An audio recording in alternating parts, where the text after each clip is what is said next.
I'm sure many of our listeners are either listening in the car or they're, jogging or probably or possibly working from home. And the topic we're going to talk about today is this I was going to say new way of working. It's quite established for many people, but hybrid working. Is this something that's quite recent for you, or have you been working from home and working in different locations for a long time? Like many, it all changed for me when COVID happened. Before that, I was office based, 100%, well, pretty 99% of the time. The only time that I would not be working in the office was when I needed the headspace to do some deep work. And I would say to the team, I'm going to work from home today because I need to get my head down. I don't want any interruptions. I'm here if you need me, but please hold any calls unless. So I would actually use home as that place to do that deep work focus. What about you? How's your working from home journey been? I have a much longer history of working from home. I can't quite believe it's as long as it is, but I started working for myself in 1999. Party like it's 1999. And when I started, I actually was made redundant, and I worked in an office. I mean, I've got a varied working history like many people. So I was used to working in offices. Then I got made redundant and I started working for myself, which is fine. I actually was quite happy to be made redundant. And I looked at the time when I set myself up as a consultant to look and get serviced offices, with a receptionist and desks and something. And it was so expensive. I thought, I'm going to work from home. So back in 99, I started using one of our back bedrooms as an office. But you know what? It was considered very, very poor. It was a poor show. I didn't tell people that I actually work from home. I had a telephone number that I gave people on my business card. I had this address. It was on a science park locally to me. Because back then, in the late 90s and early 2000s, working from home, you were a failure. It was something that you weren't successful enough to have an office. So it's fascinating that it's switched to now where it's quite common, it's quite normal, isn't it? I think Mm. for people to work from home, it's actually sort of the norm. Have you sort of seen this trend though? People trying to get people back in the office. How do you feel about that? This idea that people should be working back in the office. Yeah, I see headlines like that quite a lot. It's obviously since COVID, companies have been struggling with that. They've obviously got bills to pay, rent to pay for buildings, and the thing is that until people had a taste of it, they didn't know any different, did they? The commute was what you had to do. You had to spend an hour a day in your car going to and from the office, and that has its benefits. Maybe we'll touch on the cognitive switch off between leaving the office and then time to get your brain into home mode, because that I know that has an impact on people who work from home exclusively or quite a lot. And I think that's been what people have kind of struggled with, certainly in companies, and the challenges it presents. Well, what does it mean? How are we a team if we're not all co-located? And what does that mean for a manager's ability to manage or lead their staff? And then we get into topics of trust. And I know we're going to cover a lot of these things. But certainly there seems to be, you hear, quite often, X company has dictated every employee will return to the office 90% of the time. Yeah, I think what's fascinating is there's two camps. There's one where working from home is seen still. I talk about my own experience in the 1990s. I can't believe it's that long ago. But there's still a camp that if you're not in the office, you're not working. Mm. My wife at the time would talk about not working from home. She'd expect me to be putting the washing on, and she'd get quite cross if she came back and the lawn wasn't mown. Like, no, I was working. So there's definitely a culture. There's definitely a perspective. There's definitely a perspective in some managers, certainly, that if you're working from home, you're not working. And then there's this other camp that says you have to be in the office, maybe not these days, 5 days a week, but you should be in the office. And if you're not in the office, you're slacker, you're lazy. But a lot of people like you will say, well, hang on a minute. I have to spend like an hour to get into work. It's very stressful. It's very costly. And then I get into work and then you put me on a Teams meeting, which I could have done from home. I actually think getting this right, where you allow people to work from home when they need to, like you mentioned, but also working in the office when they need to, is actually a real boon for organizations. If they get this right, it can help with productivity. It can help with employee engagement. it can help with communications, it can help with so many different things. But that balance is really tricky. So you talked about your experience when you work from home. Did you have to seek permission to go and work from home, or were you in a managerial position where you could just choose? I was in a manager position, so I could choose, luckily. Certainly for me, I did find it, it depends what we define as work, but I did my best deep work in those times when I needed to tackle a really complex problem that didn't need anyone else at that point in time, whether it was working on a business case or something that really required no interruptions, as much as I wanted to be there for my staff. And I was in the same office as them. I didn't have my own posh office to the side, so it was very much an open culture. But there are times when actually, as we know, deep work, you need to have no interruptions. You need to be able to focus. And for me, I was able to do that at home. And that's why I wouldn't do it that often, but I would take that time out. And that was, yeah, as you said, really productive there. And I got something done in a day that would have taken me weeks of intermittent interruptions, going to pointless meetings, having my inbox overflow. I would just switch off from the outside world and get my head down. And as you say, it's that balance that can benefit employees and the workforce. But it is that balance and presents some challenges to logistics around, well, are you at the same time? And it's quite perverse what you said around you come into the office to then sit on a Teams call. That's like, exactly, you could have done that from home. Yeah, and when you talked about open plan offices, I've worked in open plan offices, and the reason why people say they've got an open plan office is to improve communication and improve collaboration. They are interruption machines, open plan offices, in my experience. And you said about needing to get away to get some deep work done. You go into an open plan office, and it's often incredibly noisy places, even unintentionally. If people are on the phone, although people don't tend to use the phone so much, but if they're on the phone, in the corner, somebody's having a discussion, maybe a bit of an argument going on. So people start, listening into that argument. People are asking whether you want a cup of tea. There's somebody's birthday and there's cake to have. Open plan offices can be incredibly difficult to work in. So yeah, I think in the past, there was this idea that I'm going to go home to get some deep work done. Now that people saying that should be a red flag to any manager. If like you felt you couldn't get anything serious done, then, we should be questioning the workplace. The advantage, though, and this is, I think, where we talk about hybrid working, is there's definitely something around workplaces where people are face-to-face. You build that culture. You get to know people as colleagues and as friends. So I think one of the challenges with hybrid working, and this is where I think this is what we want to talk about, is the balancing act is really quite tricky. Because if you have people working from home exclusively, they can end up feeling isolated. I mean, you would. How often were you going working from home? Like once a week, perhaps? No, it's probably once a month, once every 2 months. It wasn't that frequent because I didn't need to. The nature of the work meant I needed to be using my brain with other people, working with teams. So the power of standing in front of a whiteboard with people and mapping out a process and that kind of stuff is very hard to do. In my experience, I've done that kind of thing online with clients, remotely using tools these days. But the large amount of my work was either being in meetings. That's a whole other podcast episode. But yeah, being in meetings or just being there for my team and doing some problem solving stuff. When I needed to write reports, when I needed to do presentations, that was the time when I didn't need anyone else. I just needed to get my head down. It wasn't that frequent, luckily. Right. Yeah, and again, I think that when you look at a lot of workplaces, how much actual work is done, certainly in those open plan offices, there's a lot of chat, there's a lot of conversation, there's a lot of back and forwards, a lot of movement. And as a manager, you might look at that and go, this is not productive. Now, this is what, again, this difficulty we have with hybrid working is that interaction that people are having, where they're laughing with each other, where they're joking, where they're teasing each other, where they are asking questions face to face. That's what you'd call culture. That's what you can't actually put on an organizational chart. You can't see that. You can't touch that.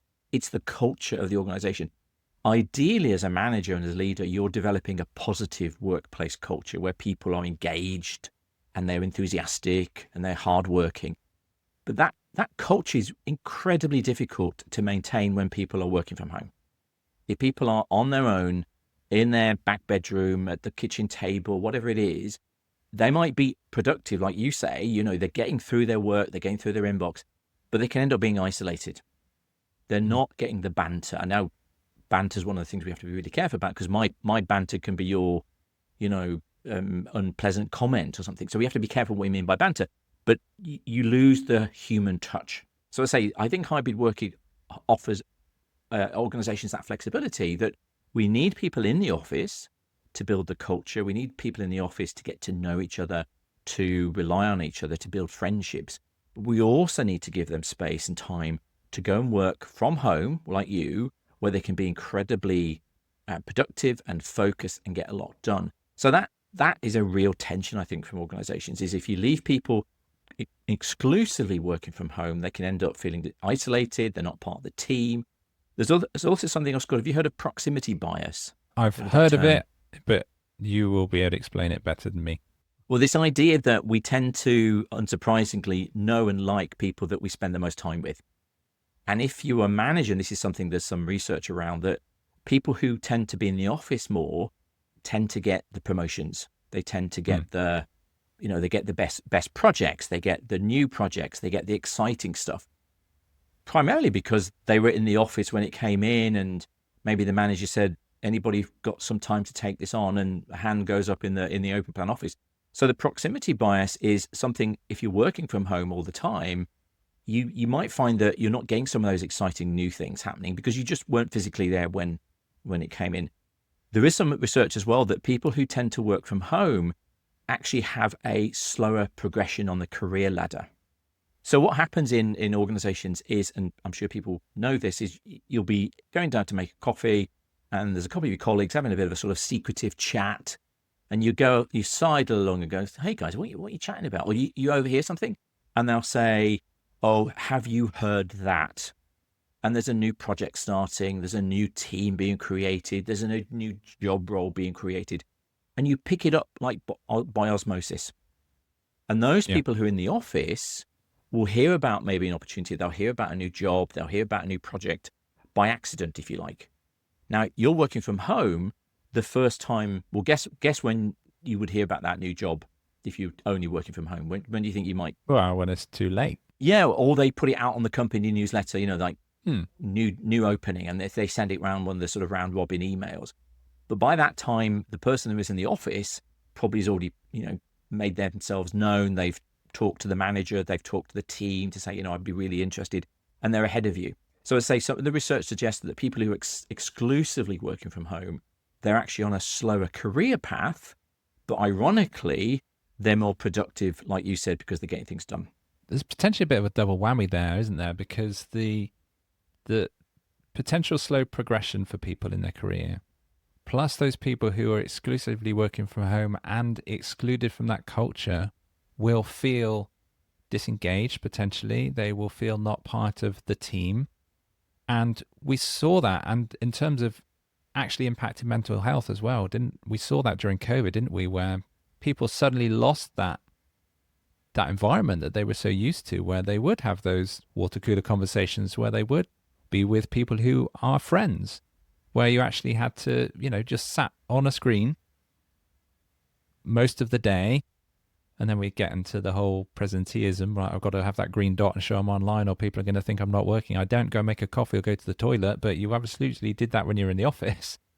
We know that people's mental health was affected a lot by that. So it feels like a double whammy potentially for those people. Now, not everybody, don't get me wrong. There are some people who prefer to not be in that environment, and it isn't one size fits all. They actually prefer to be more isolated. That just may be how they work, how they tick.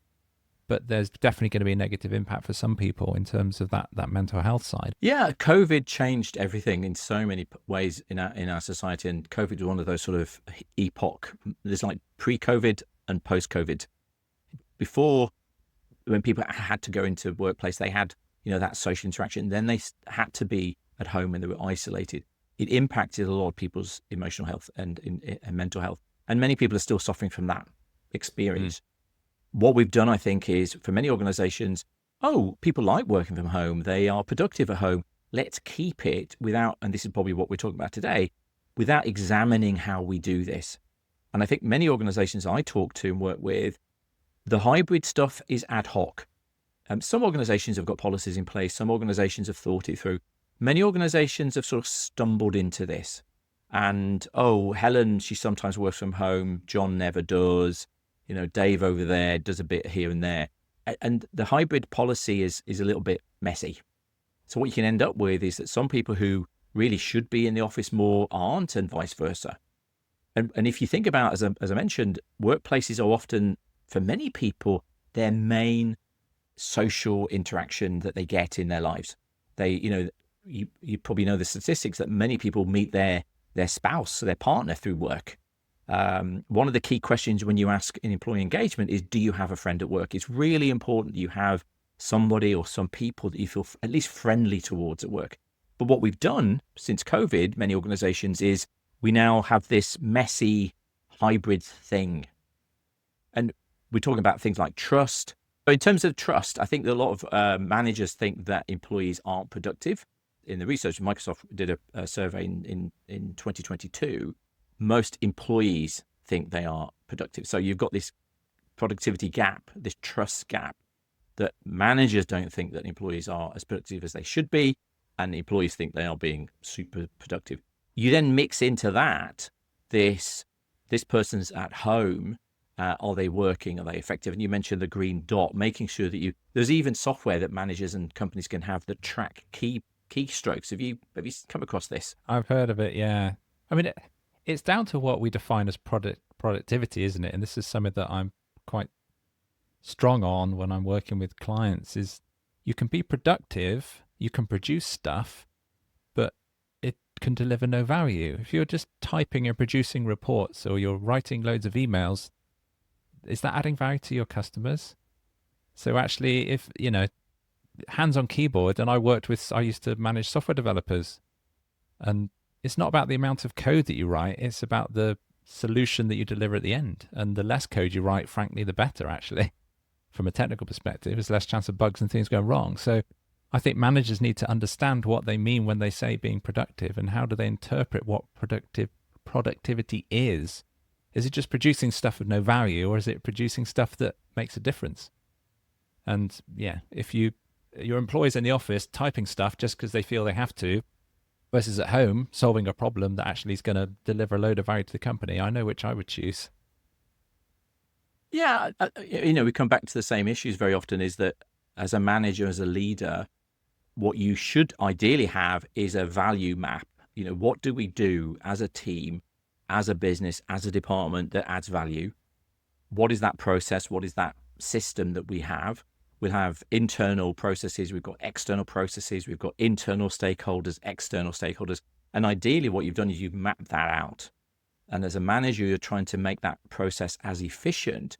The danger is, and this is something we've seen since Taylorism, Frederick Taylor, there's this idea of what's called Taylorism, where it was the old time and motion guys. I remember my dad years ago talked about that he remembered somebody coming to his workplace, and this guy had a clipboard, and the guy was watching what they did. My dad worked in engineering, and he watched what these guys did and timed them.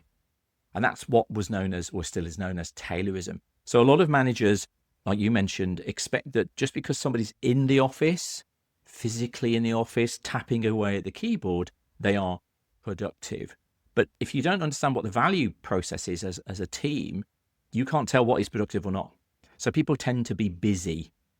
So as a manager, when we talk about this hybrid working, is which parts of the process lend themselves to being in the office? Which stuff that we do needs people to be face to face? Which stuff do we do is better done at home? Or at least if we don't want people at home, and some people don't want to be at home. I mean, if you've got a very small house, you haven't got a lot of room.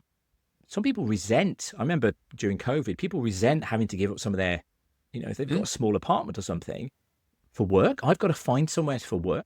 So yeah, giving people that flexibility is key. But as a manager, is working out what's best when people should be together, and what's best where if they want to be, they can be working from home. Or we've not touched upon this, in a coffee shop. Did you see, there was something I saw in the news, I think it was today, or was it on LinkedIn, pub working. Did you see this? No, I haven't seen this. Somebody We've took a moved on photo from coffee shops. Yeah, it was. I think it was like one of those A boards, those chalk A boards they put outside pubs, and it was a pub somewhere. I should find where it was, and it was £15 a day, fast Wi-Fi, a lunch, and a place to type in the pub. We can't have everybody work from home, and we may not have the space anymore to have everybody in the office. But how do we sort of meet everybody in the right place? What's best face to face? What's best working from home? The thing I'd emphasize though is, if you are, and some companies do this, you're trying to cut costs by getting people work from home, you're losing the human element.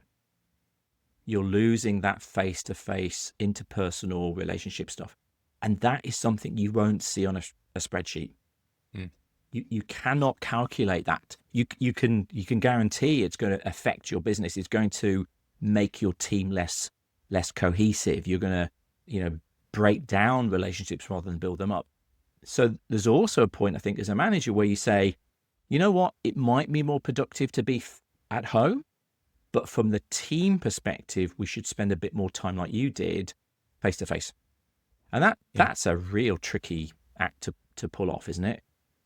Yeah, well, then you're into logistics. Like, well, Fridays don't work for Sandra, but they do for Ryan. And depending on team size and logistics, then we get into, well, could the meeting happen in both online and in the office? The technology's there to help with that, but is it quite the same? You don't get those social cues. You don't see other people's faces and expressions, and we miss out on a lot of that if we're not physically present, don't we? So again, I don't think there's any right or wrong. It is a tricky one. There's just pros or cons, isn't there? And it's about trying to balance that in the way that, as you've said, works for the employees, but also the employer. And that is the tricky situation. I think will never please everybody. Yeah, I think the first step for me, if I was going to advise any business that was interested in this, is map out the experience as it is. As I said before, I think a lot of organizations maybe don't have a clear view on what their hybrid working actually is. There's a general feeling that somebody works from home sometimes. So having that mapped out, I think, is a really healthy step. I think agreeing some boundaries around what do we have in-house and face-to-face, what do we do hybrid, making sure there's some sort of rituals, having meetings that always start with 5 minutes before, where we just chat before we jump in. I've worked with clients where they are literally clicking from one Teams meeting straight into the next one. Yeah, and the cognitive impact of context switch before, exactly that. You would generally have a walk if you had meetings back to back. You in the office would still maybe have a brief walk to the next office rather than being in the same office.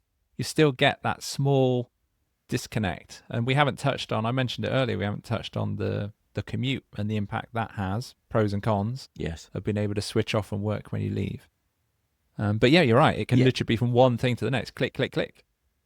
And you just spent all day sat in front of a screen. I've got people I work with. They are on a Teams meeting back to back, one after the other. The number of people that tell me, I was talking to somebody the other day, she literally has a team meeting on in the background on mute, and then she gets the camera off. Some meetings they insist cameras on, but she's actually typing away, doing something else, whilst the Teams meeting is running. She's got to be seen to be in the meeting, but she's not listening. She's not even got a camera on. And I like to think, what would that be like in the real office then? And actually in the meeting, this person's just physically the equivalent of completely disengaged. I'm just going to type. I'm going to make some phone calls. It's the same with people with their cameras off in meetings. That's like going into a meeting and then putting a bag over your head and not looking at anybody. Well, there are meetings where people go in and they are. I was at a meeting not so long ago where there was somebody just typing away, and he completely wasn't interested in the meeting. He was just getting on with his work because he'd been told he had to be in the meeting.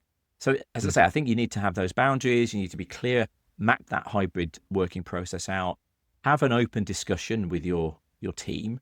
I think as well, some people will want to resist coming into the office, and there are people very, very strident. They don't want to come in. They don't want to make the effort to come in. And I think that you want to make it worthwhile coming to the office. You want to make coming into the office an enjoyable, positive experience. Because like you said, if I'm going to have to sit in traffic for an hour or more, delayed trains, getting around the M25, roadworks, potholes, etc., boy, oh boy, it has to be worth me coming in. Now, you might go, it's your job. You're supposed to come in. But what you're doing is you're now giving people, like you said, before COVID, you didn't have a choice. You had to go in Monday to Friday, 9 to 5. Now I know what it's like to be at home and I can work from home. And you've dragged me in to sit on a Teams meeting? If they see no value, as you've said, to like, well, why would I come into the office to then sit on a video call? Actually, if they can come in because the culture benefits them, because the environment benefits, where actually we do need to work on this physically as a team together. We need to get around a whiteboard or some post-it notes and really work this out, and maybe go and sit with customers and experience the customer experience. There is a danger of getting disassociated even more from your customers, depending on the nature of work, and getting disassociated from your colleagues, which is, again, the risk that we're talking about. Should we wrap up with some final tips for people to summarize? I think the first thing is to acknowledge that this is the world we live in. It's not going to go back to the pre-COVID times. Yes, there's some organizations pushing people back to come into the office, but this is the way it is now. So we have to get used to it, but we have to get better at it. So as I said, I think you need to map out that hybrid experience, understand who's doing what, where people are, mapping out what is good being in the office and what is not, giving people that flexibility, but also emphasizing to people why you want them to come in. It's not just the fact you want to see them working at a keyboard. You want to do something face-to-face that you cannot do virtually. But also when you do run virtual meetings, make them as human as possible, giving people the space at the start just to gasp, and just to talk to each other, having the very effective meeting, and then maybe 5 minutes at the end, just chatting again.